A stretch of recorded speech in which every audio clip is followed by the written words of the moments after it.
Hello everyone, welcome to Crazy for IAS. So here we are with the current affairs all in one for 24th April 2020 और आपके feedbacks और comments काफ़ी अच्छे आ रहे हैं. So I would request you all कि आप इसी तरीके से अपना फीडबैक देते रहिए so that we can improve upon it.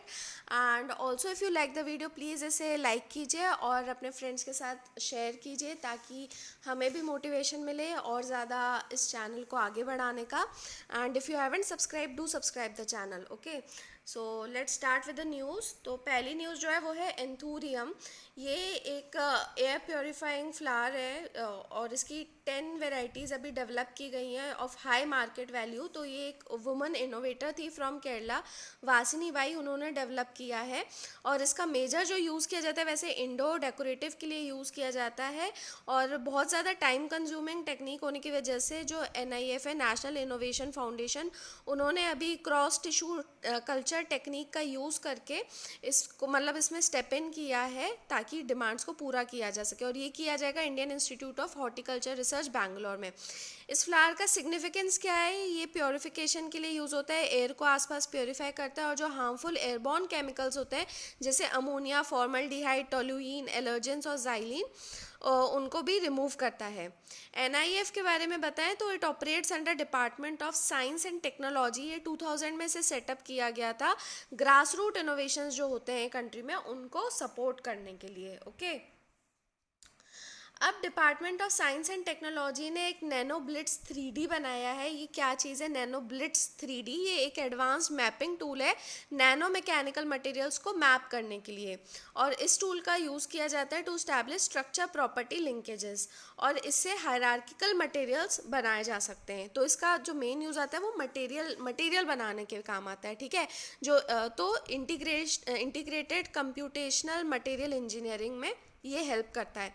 तो क्या चीज़ होती है ये कि मटेरियल स्ट्रक्चर्स कैसे बनते हैं, कैसे प्रोड्यूस होते हैं, क्या इनकी प्रॉपर्टीज़ होती है और कैसे एक आइडियल मटेरियल को सिलेक्ट किया जाए किसी पर्टिकुलर एप्लीकेशन के लिए. ठीक है, तो मतलब एक सिंपल आपको एग्जांपल दूं तो जो आपके स्विच बोर्ड्स होते हैं उसके बटन्स वगैरह एक पर्टिकुलर मटेरियल के बने हुए हैं. जो फायर फाइटर्स होते हैं उनकी जो ड्रेस होती है वो एक पर्टिकुलर मटेरियल की बनी होती है. तो कौन सी एप्लीकेशन में कहाँ पे कैसा मटेरियल यूज़ होना है और खासकर नैनो मैकेनिक पे आए तो वो उसके लिए ये डेवलप किया गया. ओके, ना अप्रैल 24 it was the national Panchayati Raj day और इसको national local self government day भी बोलते हैं. इसे पहली बार जो डिक्लेयर किया गया था वो PM मनमोहन सिंह ने किया था 2010 में.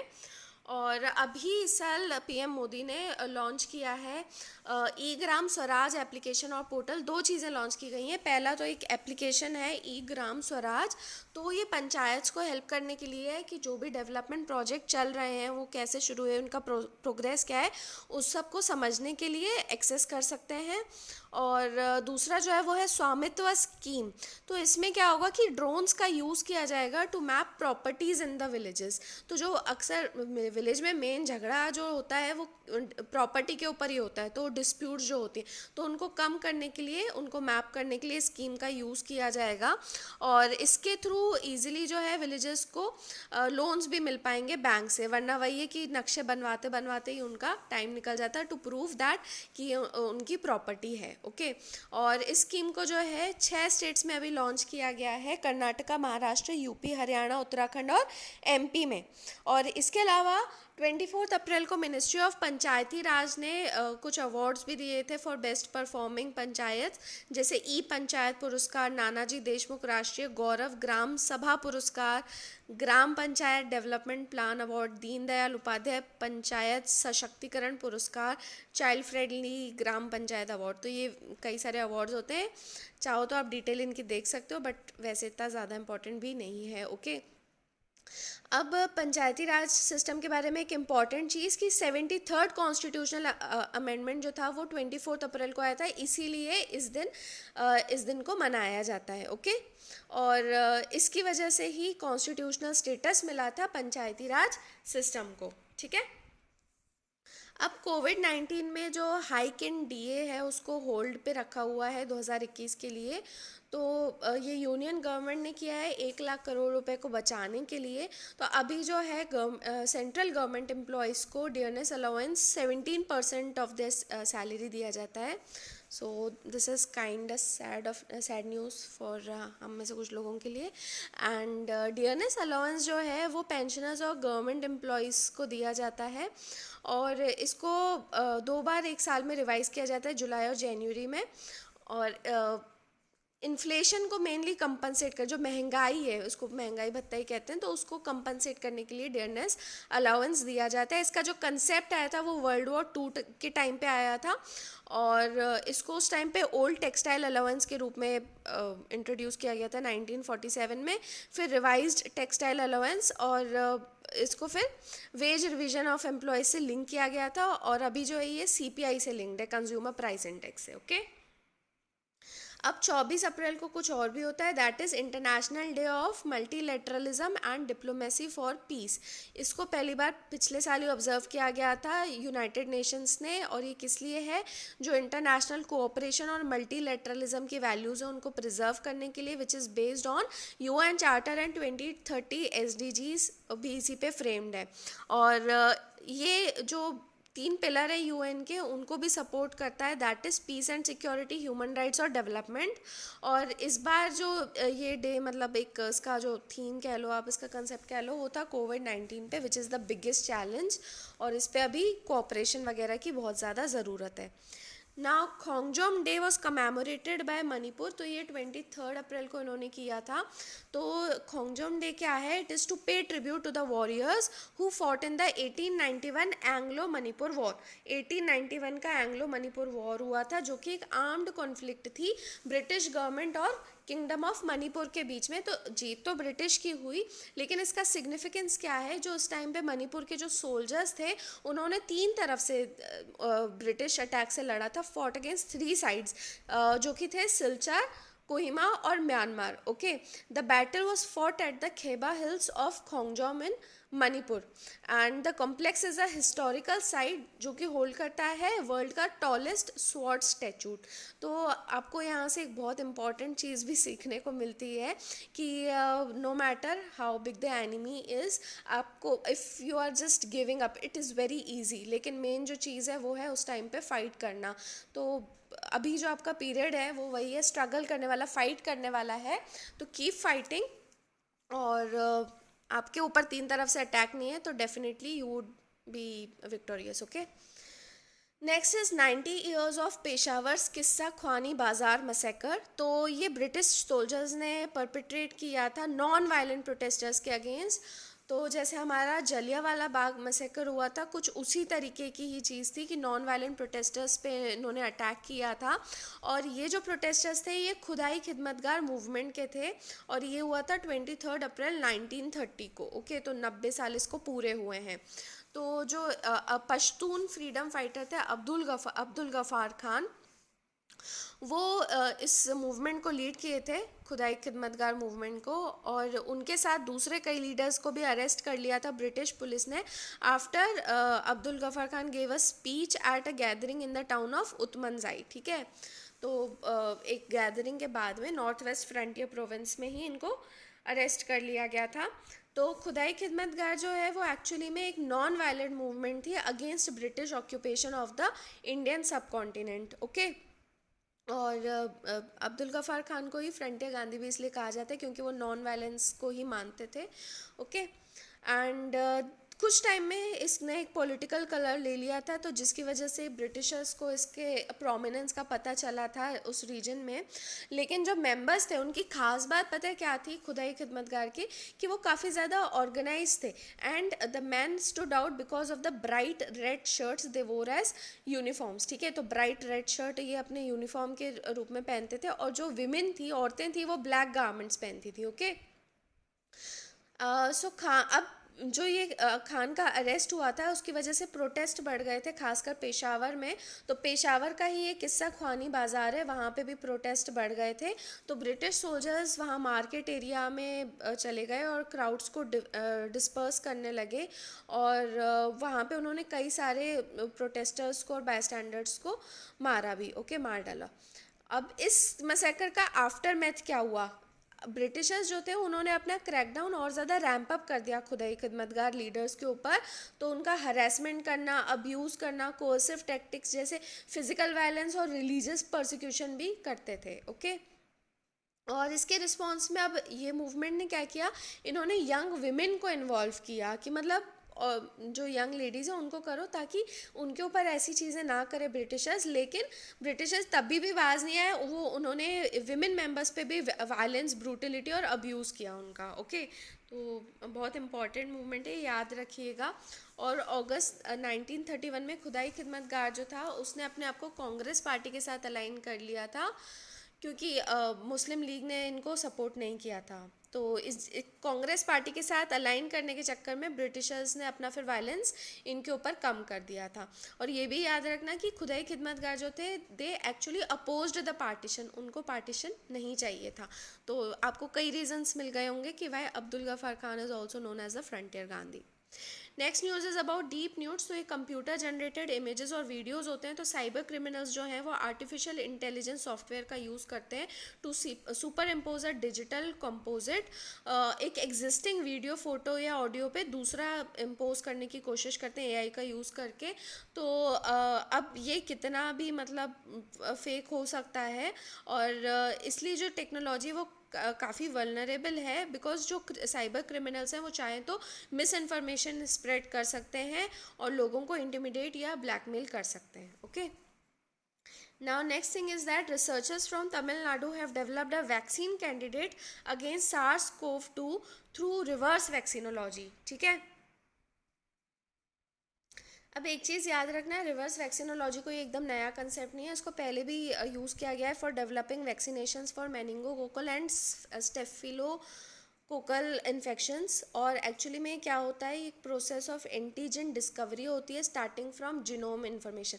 तो आपको सिंपल कंसेप्ट समझना चाहिए। वैक्सीनोलॉजी में क्या होता है कि जो बॉडी अटैक कर रही है, वायरस वगैरह जो अटैक कर रहा है, तो उसके उसी का ही मतलब कौन सी एंटीबॉडीज़ हमारे उसमें जनरेट हो रही हैं उनको समझना और उसको फिर एज अ वैक्सीन फिर डेवलप करना। और जबकि रिवर्स वैक्सीनोलॉजी में क्या होता है, आप पहले से ही है ना कंप्यूटर वगैरह का यूज़ करके कंप्यूटर के एड से माइक्रो ऑर्गेनिजम्स को इसमें कल्चर नहीं किया जाता है, जो कि नॉर्मल वैक्सीनोलॉजी में किया जाता है। तो इसमें आप कंप्यूटर के एड से डिस्कवर करते हो कि कौन से एंटीजेंस हैं, और फिर जो उसका प्रोटीन है, नॉवल प्रोटीन है, उसको और ज़्यादा रिफाइन करते हो और उससे आप वैक्सीन क्रिएट करते हो। ओके। तो जीनोम इन्फॉर्मेशन जो है वो पहले से ही निकाल लेते हो, इसलिए इसको रिवर्स वैक्सीनोलॉजी कहते हैं। ठीक है। ना कृषि कल्याण अभियान, तो इसको 2018 में लॉन्च किया गया था मिनिस्ट्री ऑफ एग्रीकल्चर और फार्मर्स वेलफेयर के अंडर। और ये किस लिए है, to aid, assist and advise farmers कि वो अपनी फार्मिंग टेक्निक्स को इम्प्रूव करें और अपनी इनकम को बढ़ाएं। और अब जो है इसको 112 जो एस्पिरेशनल डिस्ट्रिक्ट्स हैं जिनको मिनिस्ट्री ऑफ रूरल डेवलपमेंट से कंसल्ट करके आइडेंटिफाई किया गया है एज पर नीति आयोग, वहाँ के मतलब हर डिस्ट्रिक्ट के ऐसे 25 गांव जहाँ पे पॉपुलेशन 1000 से ज़्यादा है, वहाँ पे इस कृषि कल्याण अभियान को अभी लाया जाएगा। ठीक है, इम्प्लीमेंट किया जाएगा। एंड जो कोऑर्डिनेशन और इम्प्लीमेंटेशन होगा हर डिस्ट्रिक्ट में, वो वहाँ का कृषि विज्ञान केंद्र करेगा। और एक्टिविटीज़ कौन कौन सी होगी वहाँ पे, तो वो होंगी सॉइल हेल्थ कार्ड का डिस्ट्रीब्यूशन करना, और बोवाइन वैक्सीनेशन का पूरा 100% कवरेज, फुट और माउथ डिजीज़ के लिए, इरेडिकेशन ऑफ पेस्टिडिपेटिस रूमिनेंस, वाओ मैंने बोल लिया, PPR, also known as sheep and goat plague होता है, तो उसका 100% कवरेज करना है ऐसे शीप्स और गोट्स का। और distribution of mini kits of pulses and oil seeds, फिर माइक्रो इरिगेशन के प्रोग्राम पे डिमॉन्स्ट्रेशंस देना, इंटीग्रेटेड क्रॉपिंग प्रैक्टिस। तो बेसिकली टेक्नोलॉजी को लेकर आना ताकि उनकी इनकम इम्प्रूव हो, और इसके लिए ये अभियान चलाया जा रहा है और ये सारी एक्टिविटीज़ इसमें की जाएंगी। ओके।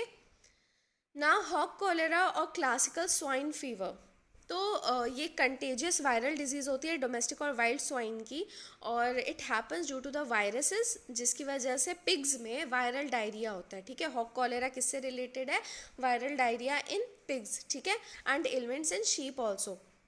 याद रखना कि ये डिज़ीज़ ऐसे तो ह्यूमंस को कॉज नहीं करती है, लेकिन हम जानवरों की डिजीज़ लेने में काफ़ी अब माहिर हो चुके हैं, तो इसलिए we have to be careful, okay. And this causes a loss of about 400 crore of rupees per year in India. ये अभी क्यों न्यूज़ में था, क्योंकि मोर देन 1300 पिग्स जो हैं they have died across 5 districts of eastern Assam, okay. Now article 164 का part 4 of the Indian constitution, article 164 क्या है कि अगर कोई नॉन लेजिस्लेटर है, यानी कि वो इलेक्टेड नहीं है, तो वो काउंसिल ऑफ मिनिस्टर्स की पोस्ट को ऑक्यूपाई कर सकता है for 6 months including the office of CM. तो ये अभी न्यूज़ में क्यों था, क्योंकि महाराष्ट्र के जो सीएम है उद्धव ठाकरे, उनका अभी मतलब टर्म जो है वो एंड हो जाएगा फॉर 6 मंथ्स वाला, because he is not, if he is not elected to the legislative council of the state before May 24, तो उनकी सीट जाने के चांसेस हैं। तो अब उनके पास में ऑल्टरनेटिव क्या है, तो इसका ऑल्टरनेटिव है आर्टिकल 171। देखो आपकी साथ साथ स्टैटिक पॉलिटी इसमें कवर होती जाएगी। 164 देख लिया, 171 देख लेते हैं, आगे आरपीए भी आ जाएगा। तो आर्टिकल 171 कहता है कि गवर्नर जो है वो नॉमिनेट कर सकता है एमिनेंट पर्सन्स को from the field of literature, science, art, cooperative movement and social service. तो सेम चीज़ जो कि राज्यसभा में भी होती है। और now I have a question for you कि कितने मेंबर्स को राज्यसभा में किया जा सकता है और कितने मेंबर्स को आपके लेजिस्लेटिव काउंसिल, जो स्टेट लेजिस्लेटिव काउंसिल होता है उसमें किया जा सकता है बाय द गवर्नर। कितने लोग ऐसे नॉमिनेट किए जा सकते हैं, आपको मुझे बताना है in the comment section, okay. I hope the question is clear कि how many members can be appointed by governor, you have to tell me in मतलब vice president in Rajya Sabha and by governor in state legislative council, okay. तो अब इसमें क्या होगा कि इस case में गवर्नर का जो डिसीजन होता है उसको अभी तक तो ऐसा कोई प्रोविज़न नहीं है कि इसको चैलेंज नहीं किया जा सकता है कोर्ट में। तो अगर वो उनको नॉमिनेट कर देते हैं और अभी उनके पास में स्कोप भी है, क्योंकि थोड़ा बहुत सोशल सर्विस वगैरह का काम किया है, तो उसके थ्रू उनको नॉमिनेट किया जा सकता है। लेकिन इसमें लीगल हर्डल क्या है कि सेक्शन 151A ऑफ आरपीए 1951 कहता है it puts a bar on the governor's discretionary power to nominate a person to the legislative council. अब ये यहाँ पे बार लगाता है उनके डिस्क्रिशनरी पावर पे। क्या बार लगाता है, ये कहता है कि जो इलेक्शन या नॉमिनेशन होता है to the vacant seats in the legislative council नहीं किया जा सकता है if the reminder of the term of a member in relation to a vacancy is less than 1 year. तो अगर 1 साल से कम का वक्त बचा हुआ है उस मेंबर के पास में, तो आप उस टाइम पे इलेक्शन या नॉमिनेशन नहीं कर सकते हो। तो अब टेक्निकली अब और क्या किया जाए, तो ये एक बार है। अब इसके अलावा क्या किया जा सकता है कि चाहो तो इनको दोबारा से रीअपॉइंट किया जा सकता है after he resigns on May 27 और 28, और फिर से ये नया ओथ लें। लेकिन 2001 में सुप्रीम कोर्ट का उन्होंने कि डिक्लेयर किया था कि रेजिग्नेशन और रीअपॉइंटमेंट जो बिड होती है it is improper, undemocratic, invalid and unconstitutional. तो अब फाइनली क्या होगा ये हमको मई एंड तक पता चल जाएगा। Now nano mission programme during कोविड-19 पेंडेमिक। तो department of science and technology ने अप्रूव किया है support for upskilling antiviral nano coating. देखो फिर से नैनो आ गया है, काफ़ी ज़्यादा अभी टेक्नोलॉजी ही न्यूज़ में है, तो आपको लगेगा कि साइंस टेक की काफ़ी ज़्यादा न्यूज़ आ रही है, तो उससे घबराना नहीं, क्योंकि हेल्थ सेक्टर अब आ गया है। कोविड ने इतना कोहरा मचाया हुआ है, तो साइंस टेक ही हेल्प कर सकता है। बाकी तो आपके पास मीम्स आ ही गए होंगे कि रिलीजियस इंस्टीट्यूशंस किस तरीके से बंद हो चुके हैं, तो भगवान और खुदा जीसस अभी तो कुछ नहीं कर सकते, ठीक है। तो but still stay positive, I am not an atheist, but okay let's go ahead. So this अब इसको सपोर्ट किया जाएगा एंटीवायरल नैनो कोटिंग्स को, which is developed by professor of IIT Delhi. And nano coatings जो हैं इनको अप्रोप्रिएट मटेरियल की तरह यूज़ किया जाएगा एंटी कोविड-19 के लिए। तो जैसे मास्क हो गए, रेस्पिरेटर हो गए, ट्रिपल लेयर मेडिकल मास्क और N95 रेस्पिरेटर, वहाँ पे इनका यूज़ किया जाएगा, ठीक है। तो एक मटेरियल जो है वो है N9 ब्लू नैनो सिल्वर।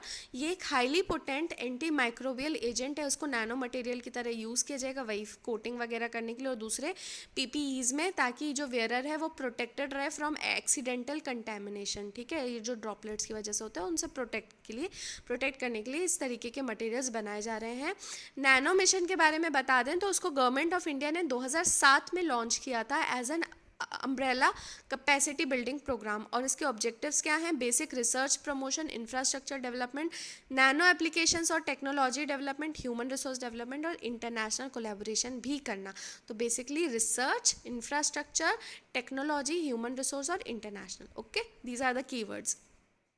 ना crisis created by western socio economic model, बहुत ही प्यारा ये आर्टिकल था। इसका हालांकि डायरेक्ट सिग्निफिकेंस नहीं है but ethics point of view से बहुत अच्छा है। जो अभी socio western socio economic model है जो कि प्रॉफिट और कंज्यूमरिज्म को केवल देखता है, उसने अब रिवाइव कर दिया है significance of Gandhian philosophy in the age of कोविड-19। कैसे इनकी ये फिलॉसफी आज वैलिड है, तो देख लेते हैं कुछ टर्म्स। तो स्वदेशी जैसे था, तो उसका एम्फेसिस था इंडिजनाइजेशन पे and reducing the dependence on others. तो अभी फिर से हमने देखा कि ग्लोबल डिपेंडेंस चाइना की वजह और चाइना के ऊपर होने की वजह से ये पेंडेमिक फैला और इसकी जो रिकवरी है बहुत ज़्यादा डिफ़िकल्ट हो गई। नेक्स्ट टर्म है स्वच्छता। तो पर्सनल हाइजीन और कम्युनिटी सैनिटेशन को हमेशा से गांधी जी ने प्रमोट किया था और now it has been advocated as social vaccine during this pandemic. Social vaccine क्या होता है? आपके अंदर जो बिहेवियरल चेंज आते हैं, सोशल डिस्टेंस रखना, हाइजीन का ध्यान रखना, बार बार हाथ धोते रहना और सैनिटाइज करना, तो that is all in social vaccine और उसी से स्वच्छता को अभी फिर से रिवाइव किया जा रहा है। Then Sarvodaya, that is development of all. तो हमने देखा था कि माइग्रेंट्स वगैरह को कितनी ज़्यादा प्रॉब्लम गई है, तो सबका सबका विकास वाली जो फिलॉसफी है वही चीज़ है ये Sarvodaya. Adhering to this principle would have mitigated the troubles faced by migrants and poors during lockdown. Next is globalisation. तो गांधी जी ने इस पे भी इम्फेसाइज किया था लर्निंग के ऊपर to experience the entire world, लेकिन within the precincts of our immediate village और नेबरहुड। तो वही चीज़ है कि जो हमारा जो लोकल, जैसे हमने बताया था विलेजेस वगैरह का सिग्निफिकेंस हमने पिछले उसमें डिस्कस किया था, बहुत अच्छा आर्टिकल था।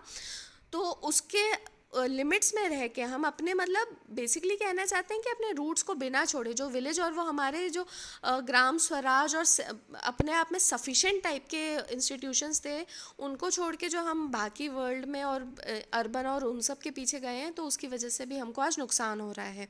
Then sustainable living. तो he advocated to live in harmony with our environment. तो ह्यूमंस कितना ज़्यादा जूनोसिस फैला चुके हैं वो भी हमको पता ही है, खेलते हुए बैट्स और मतलब यही चमगादड़ों के साथ खेलते हुए। तो वही हार्मनी रखना। Then regenerating a rural economy. तो अभी जो है वो अर्बन एरियाज़ को सबसे ज़्यादा पेंडेमिक का देखना पड़ रहा है और जिसकी वजह से रूरल एरियाज़ भी अब इन डेंजर हो गए हैं क्योंकि आखिरकार वो डिपेंडेंट हो गए अर्बन पे। Then emphasis on ethics. तो उनका कहना था कि इकोनॉमिक्स, पॉलिटिक्स और टेक्नोलॉजी को जो है एथिक्स के साथ में इंटीग्रेट किया जाए। तो अगर एथिकल होता चाइना और प्रॉम्प्ट होता जब इनिशियली आउटब्रेक हुई थी डिजीज़ की, तो काफ़ी ज़्यादा जो डैमेज हुआ है उसको अवॉइड किया जा सकता था। तो दिस शोज़ कि एथिक्स की वहाँ पे थोड़ी कमी है। Now global education coalition. तो अब उनके जो ये सारे क्लेम्स भी हैं कि हमने एकदम से फिर वो डीएनए सीक्वेंस वगैरह शेयर किया था और हम अपनी हेल्प प्रोवाइड कर रहे हैं, उसका अब सेंस क्या है? मतलब आप ऑलरेडी यू हैव शोड कि आपके एथिक्स में कमी थी, तो अब इन सब चीज़ों का क्या ही सेंस है? खैर, ग्लोबल एजुकेशन कोलिशन, तो इसको लॉन्च किया है यूनेस्को ने, that is United Nations Educational, Scientific and Cultural Organisation. तो this is to facilitate inclusive learning opportunities for children and youth. और वही लर्निंग अपॉर्चुनिटीज़, क्योंकि अभी जो है वही सडन और अनप्रेसिडेंटेड एजुकेशनल डिसरप्शन हो गया है, तो इसकी वजह से लर्निंग ना रुके बच्चों की, इसके लिए ये कोलिशन है। और इसके मेंबरशिप यदि देखें तो ओपन पार्टनरशिप है जिसमें इंटरनेशनल ऑर्गेनाइजेशन जैसे आईएलओ, यूनिसेफ, वर्ल्ड बैंक है और private sector partners Facebook, Google हैं और फिलेंथ्रोपिक और दूसरे non profit organisations, Khan academy वगैरह भी हैं। Okay, now US financial aid for Greenland sparks outrage in Denmark. ये भी अच्छा आर्टिकल था। ओके, तो ग्रीनलैंड जो है वो एक ऑटोनॉमस आइलैंड है, यहाँ पे लिमिटेड सेल्फ गवर्नमेंट और खुद का पार्लियामेंट है, लेकिन ये किसके अंडर आता है? ये आता है it falls with in the territory of kingdom of Denmark, याद रखना। और ग्रीनलैंड जो है वो वर्ल्ड का लार्जेस्ट आइलैंड है और ये आर्कटिक और अटलांटिक ओशन के बीच में लोकेटेड है। इसकी लोकेशन हम अभी आपको दिखा देते हैं आगे। ये देखो आपको यहाँ पे लोकेशन दिख रही होगी, नीचे वाले ब्लू वाले मैप में आपको दिख रही होगी कि जो नीचे एश ये जो एस शेप का ये है आपका एटलांटिक ओशन, ये जो ऊपर वाला पोर्शन है ये आर्कटिक ओशन, ये पूरा यहाँ पे जा रहा होगा, और ये जो है आपका ग्रीनलैंड है। ओके, सो इसका सिग्निफिकेंस क्या है ग्रीनलैंड का? यहाँ पे पोटेंशियल ऑयल, गैस और रेयर अर्थ मिनरल रिजर्व्स जो हैं वो काफ़ी ज़्यादा अट्रैक्ट करते हैं प्रोस्पेक्टिंग फर्म्स को। तो अब इशू क्या है कि जो यूएस प्रेसिडेंट है, he wants to buy Greenland. Okay, he wants to buy Greenland क्योंकि एक क्रूशियल स्ट्रैटेजिक लोकेशन है in case tensions with Russia rise. तो यूएस रशिया टसल तो चल ही रहा है, तो अगर ऐसा कुछ होता है तो उसमें ये एक स्ट्रेटेजिक लोकेशन है। ये है आपका यूएस और यहाँ पे आपका रशिया, ठीक है। तो इसकी वजह से ये बहुत एक स्ट्रैटेजिक लोकेशन है ग्रीनलैंड की, ठीक है। और ये यूएस का देखो, ये वॉशिंगटन डीसी है और ये ग्रीनलैंड है, तो ये मतलब काफ़ी मतलब इनको एक्सेसिबल भी है, ठीक है। तो यूएस ने इसके पहले थूल एयरफोर्स को भी वहाँ पे स्टैब्लिश किया है, और रेडार बेस को किया है at the start of the war, तो कोल्ड वॉर के टाइम पे किया था। तो अब जो है ये स्पेस सर्वेलेंस को भी कवर करता है, और ये नॉर्दर्न मोस्ट पार्ट फॉर्म करता है of the US ballistic missile early warning system. I think ये साउथ कोरिया में भी है, बट आपका जो साउथ कोरिया है वो यहाँ पे आएगा कहीं पे, ये यहाँ पे आएगा, ठीक है। तो यहाँ पे इनका खुद का होगा, साउथ कोरिया में हो गया, और ग्रीनलैंड यहाँ पे हो गया। तो यहाँ पे भी इन्होंने ballistic missile early warning system लगा दिया है, तो ये इनका नॉर्दर्न मोस्ट पार्ट हो गया है खुद को बचा के रखने के लिए। ओके, तो इसकी वजह से अभी इन्होंने इनको एड दिया, फाइनेंशियल एड दिया, और डेनमार्क चिढ़ गया। So that was all from the news of 24th। I hope आपको अच्छा लगा होगा video. So thanks for watching, stay crazy and keep fighting. Okay, and that is all friends, have a nice day.